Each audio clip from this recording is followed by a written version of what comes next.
you. I'm so happy we have so many on our call today from the club. Thanks, guys, for showing up. This is great. I love this sense of community that we're building here. And so we have just a great speaker that's going to actually just speak into that sense of community. Kim Peterson is an inspirational global speaker, corporate trainer, and personal brand and wardrobe consultant. She was 425 Woman to Watch. You are familiar with the 425 magazine? They have an annual Women to Watch award, and she was a nominee and presenter at that. And she's going to be sharing with us today about how to build personal branding for transformational leadership while navigating the COVID-19 with a solid foundation. Kim, thank you so much for joining us today. Thank you for your partnership as well this past week in gathering supplies for Evergreen and Congregation for the Homeless in the Gardens. We appreciate you, and welcome. Thank you. Thank you.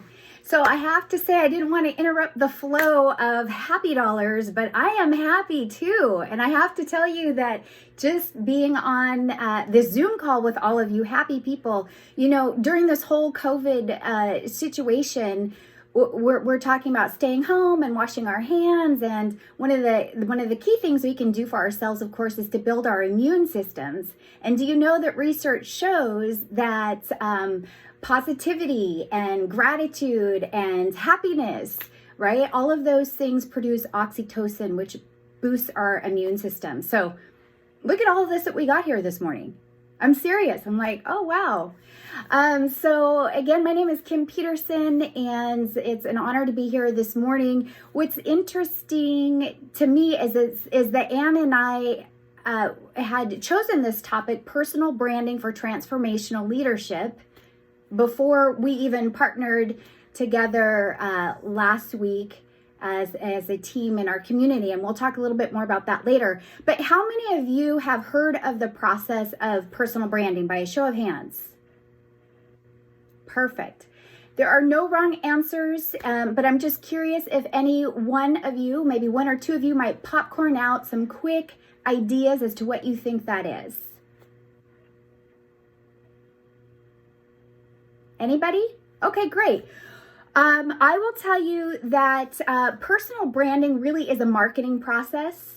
You know, it's been talked about a lot for the last, 10, 15 years, but the reality is that personal branding is a marketing process that has been around for centuries. Really, the whole bottom line is how you package yourself for identification, right? So what I want to share with you is that the process is, in today's sort of vernacular in business, it is a marketing process that holistically and authentically takes your skills, your talents, your abilities, your vision, your passion, and so much more, your wardrobe, your etiquette, your character, all of that, and holistically packages and positions you for greater influence, for greater impact, and for greater success in business and in life, okay?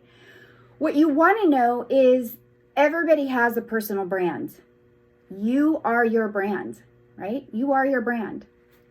And so, by the way, let me bring your attention to this. Did you all get this in your email this morning? Great. If you did, you can follow along with me now. If not, I created this for you. Closer again? Oh. Can you bring it closer? Okay, let me look. It was sent in an attachment this morning with the Zoom call information.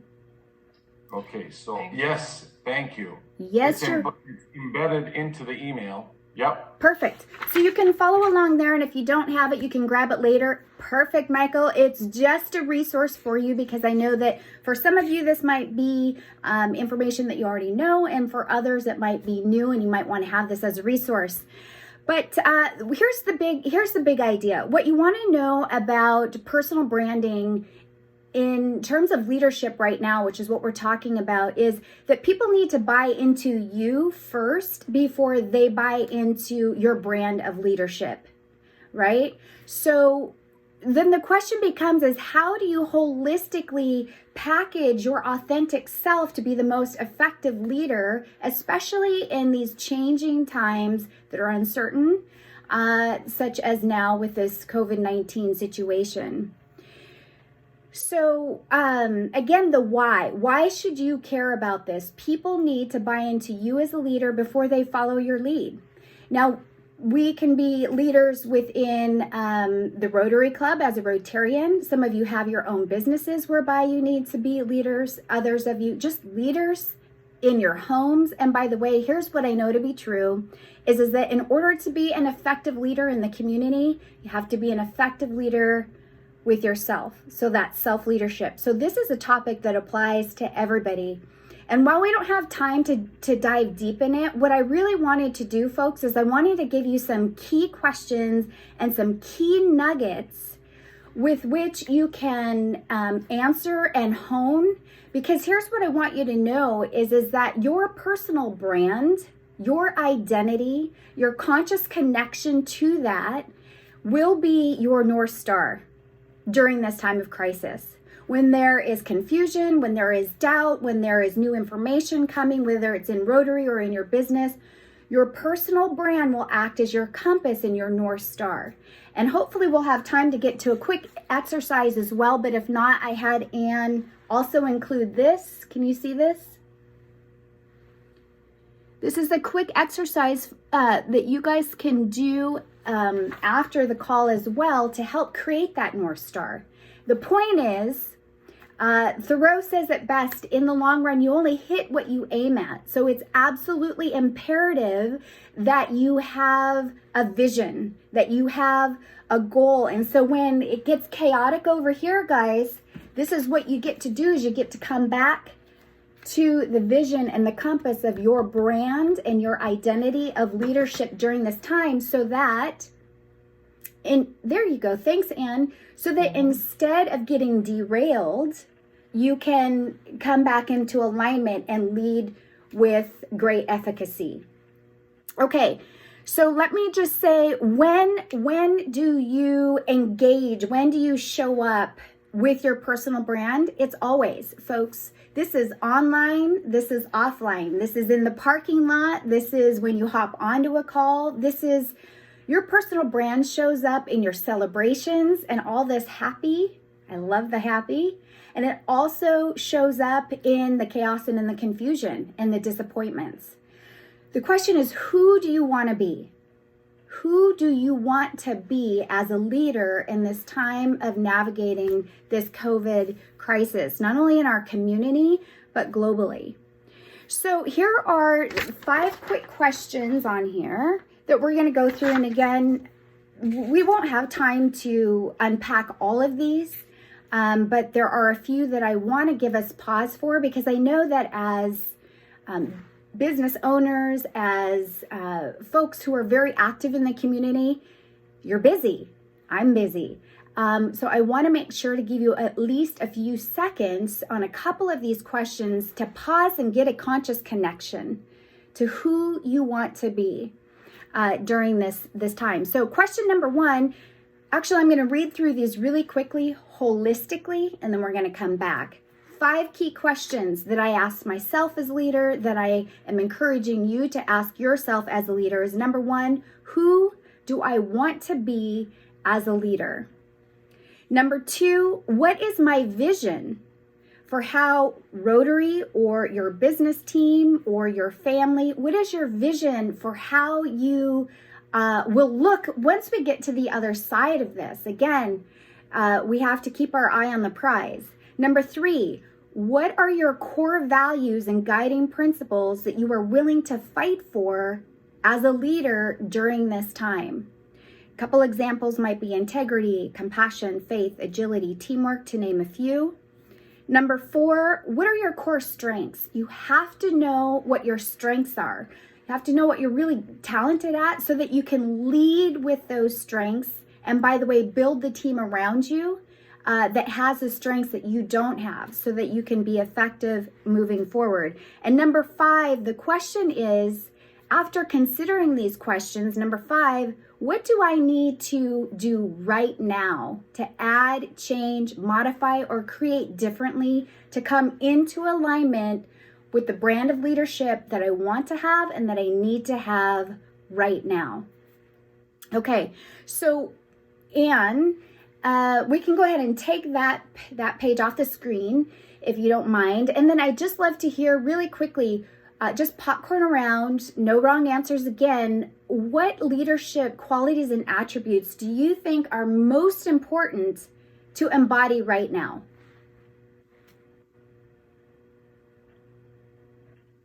I would say servant leader. Be a servant leader. Absolutely, servant leader, and that is right in alignment with Rotarian, right? Your whole purpose is humanitarian service, right? And to promote peace and goodwill. Thank you, Michael. Who else? I would say integrity, and by that I mean say what you mean, but once you say it, follow through and do what you say. A lot of people will say things to begin with, but then when it comes to the execution or actual delivery, they can be slow because maybe they signed up for something they really couldn't do. So anyway, integrity is very, very important to me. Absolutely, Phil, and I want to echo that in two ways. One, it is absolutely imperative during this time. Folks, there's not a lot that's stable. Would you agree? There's not a lot that we can really rely on. So it's absolutely imperative, even within the structure of your club, that you are integral to your word, because you need to find anchor points that you can count on. So yes, Phil, actions and words align.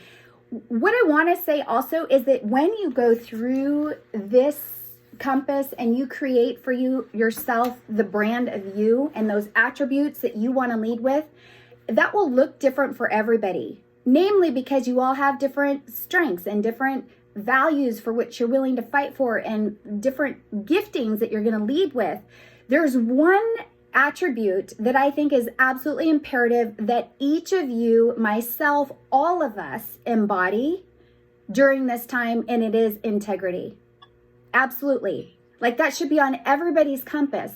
And I want to also say, in addition to the reasons that Phil and I already talked about, but also because in order for us to flatten the curve, in order for us to get healthy so that we can rebuild our community and our nation and the world around us, we have to be integral to the directives that are coming from the government, from Jay Inslee. So when, they say, social distancing, even for our pictures, when we want to do a selfie for the good work or a group shot for the good work we do, folks, we've got to stay those 6 feet apart, right? For the integrity of the cause at large, but also because as leaders in the community, folks, if the people that you are serving cannot look at you and see that you are in alignment with the directives that are coming above, how do you think they're going to be able to follow your lead?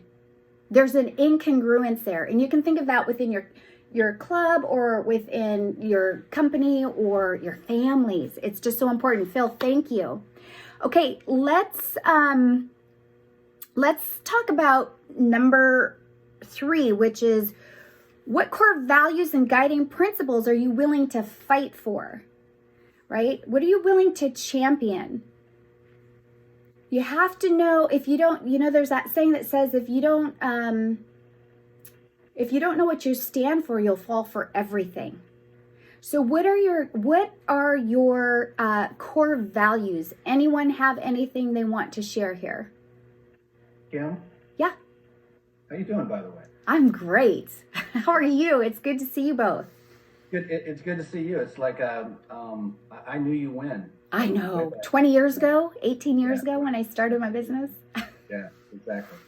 So I think this is a time, especially for us on this call, that the 4-way test and service above self really do, create an excellent set of values that we all should be exercising at this time, and we can keep coming back to those. And I don't think it would ever be wrong, and service above self is the truth, fair to all concerned, build goodwill and better friendships, beneficial to all concerned. And of course, will it be fun? May not be at all always able to do, but those others really do allow us to have a firm set of values that will guide us in a time like this. Perfect. Could you just popcorn those out to me one more time so I'm hearing some of them for the first time for your club? Okay. Is it the truth? Is it fair to all concerned? Will it build goodwill and better friendship? Will it be beneficial to all concerned? And then our motto is service above self. Awesome. Right. I don't think anybody here has hoarded toilet paper, right? So good. So good. I love that. So if that's the case, there are 4 or 5 solid attributes or values, I should say, that would go on your compass. This is a great exercise for you guys to maybe do collectively as a club, for sure. Thanks, Wayne. I appreciate that. Let's talk about what the other thing, number 4, that I want to address is, what are your core strengths? And I know, Wayne, for sure, you do work around this as well. But what is the core strength or strengths that you can bring to the table? You all have unique strengths and talents. I think that the goal is to lead with your strengths. Lead with your strengths. And if everybody leads with their strengths, then collectively as a whole, there's a very fortified club that can be very effective in the community. Does anybody want to popcorn out a strength? And actually, I'd like to give some shout outs and use some examples of what I have seen this look like. And let me just back up. Again, my name is Kim, and I was honored to be on your call last week as a guest to listen to President Castleberry. But when I got off of this call, when I got off of this call, I received a call from Jennifer, who's in your club, and I didn't know she was in your club. Independently from anything, I had already reached out to Jennifer and said, what are the needs with Evergreen Health? There was a lot of activity, a lot of desire in our Be Neighborly Club or Facebook group, and they wanted to help, but there was a lot of confusion, so I called Jennifer. These are some of the strengths that I experienced with you even before I knew you were a part of this club whatsoever. But with Jennifer, you have extreme patience. I will tell you that because I asked you a lot of questions to get quite a bit of clarity and prioritization so that we had a clear, or that I at least had a clear message to take back to the group. So I appreciate that. I mean, and you were kind as well, and appreciative instead of, feeling put upon. And I reached out to Anne right away to just say, who can link with me in this partnership? I had no idea. Well, I knew Anne. Anne is a tremendous connector. And then I had just been with all of you with Rotary. Now, I want to say I heard Jan say in particular, I think, and Chris say, we want to volunteer. Let us know what we can do. So I heard the brand of you on this call. So I reached back out to Anne. And Anne, I find some of your strengths to be you're a connector, you are an organizer within your club and with me to get this thing off of the ground. And you are a delegator, right? In all of this. And what I also know to be true, it's really key that for all of you and for me, for all of us, is that we have a swift ability to be agile during this time. I know that Anne was saying, this is all new for her. She reached out to Debbie. Some attributes I learned of Debbie is she is highly resourceful. She was a real source of go-to for Anne. And then she was a runner and she went and picked up these gloves that we found from Home Depot. Those are a few examples of what I saw bubble up from your club. And again, this was nothing that was organized. It was very fluid and it moved very fast, such to the point that we had our drop off yesterday, one week later. That's amazing. But does anybody else have a core strength? I would say something. Yes.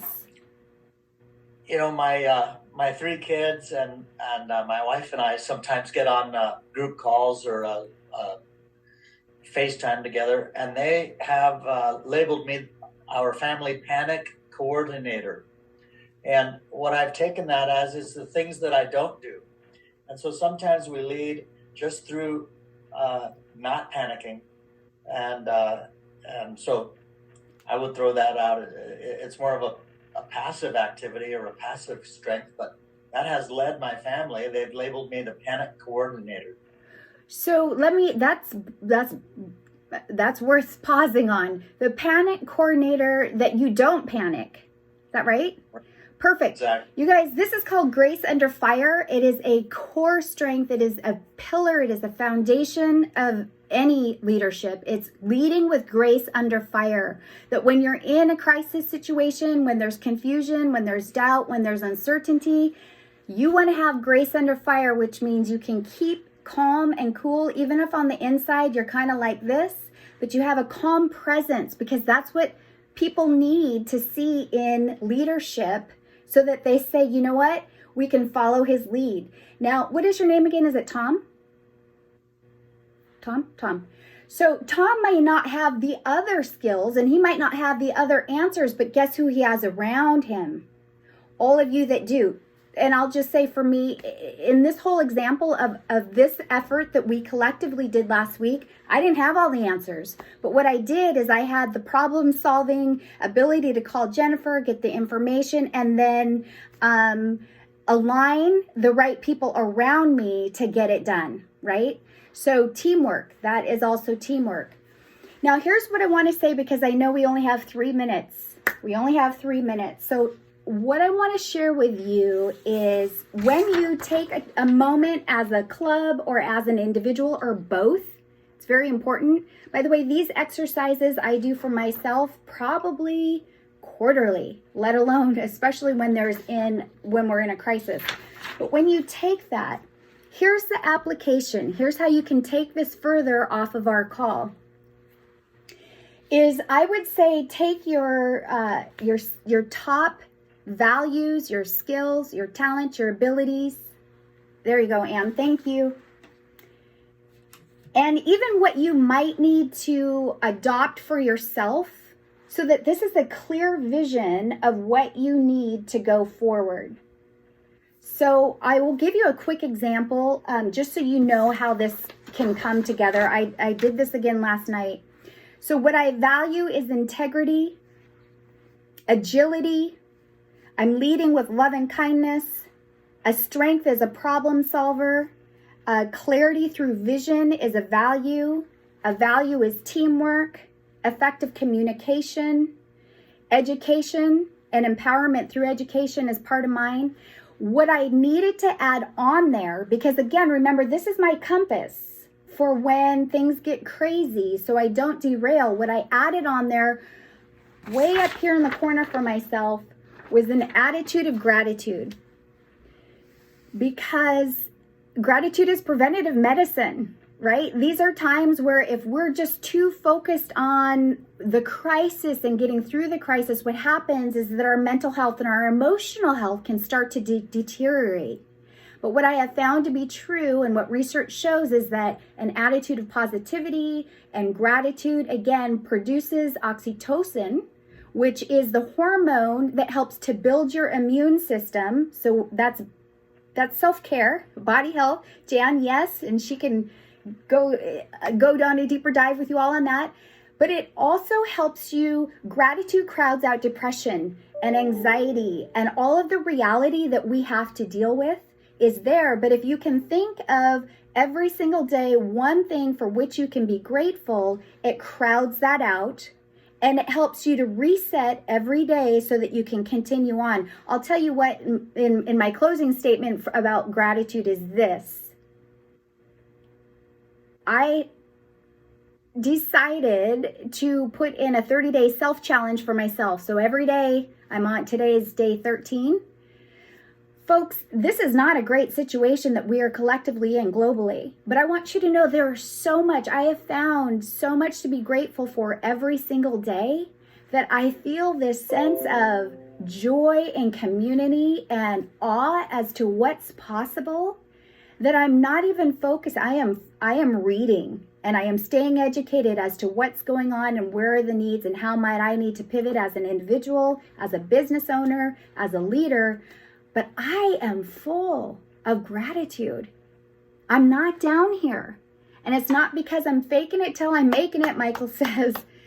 This is a tool for you is why I'm sharing it. Because I used to really struggle with depression. I used to really struggle with anxiety. By the way, P.S. FYI, I built my business 20 years ago coming out of homelessness. I started my business homelessness. So having an attitude of gratitude is a tool that I learned 20 years ago that is helping me to make it through some crisis, and I'm giving it to you. My point is, what do you need to add on your compass that you may not have right now, or that a positive thing for yourself and self-care that you have on there so that you can focus on that and make sure you're taking care of yourself, as in service, you are promoting peace and goodwill within your club and into our community. Okay? Let me just say, personal branding, you are your brand. Please determine your brand of leadership, get clear on that so that you stay the course and you can lead with impact and influence and greater efficacy during this outbreak and beyond. And if I can help you further, let me know.